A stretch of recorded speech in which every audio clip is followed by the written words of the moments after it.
গরমকালে বাচ্চাদের কেমন খাবার খাওয়ালে আপনাদের বাচ্চার পেটও ঠান্ডা থাকবে এবং কনস্টিপেশনেরও প্রবলেম হবে না, এটাই আজ শেয়ার করব। প্রথমেই বলে রাখি, আমি কোনো ডক্টর নই, আমি একজন মা, তাই আপনাদের সাথেও ভিডিওটা শেয়ার করছি যাতে আপনাদেরও অনেক উপকারে আসে।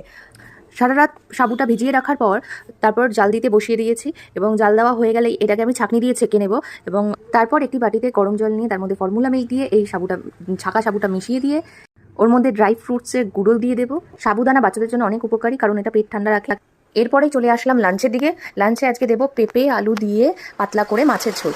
আমি নুন এখন এই 9 মাস পড়ার পর থেকে মেয়ের আমি হালকা সন্দক লবণ একটু অ্যাড করছি হালকা মতো, সেটা দিয়েই ভাতটাকে মেখে নিয়েছি এবং ডাটা দিয়েছি। ডাটাটাও খুব ভালো চেবোয়, মানে চিবোতে থাকে, ওর খুব আরাম লাগে মাড়িতে, তো সেজন্যই ডাটা দিয়ে দিই। সন্ধ্যেবেলা ও আগে ব্রেস্ট ফিডিংই করতো, কিন্তু এখনও ওকে আমি সেরেলাক দিয়ে থাকি যাতে একটু পেটটা ভরা থাকে।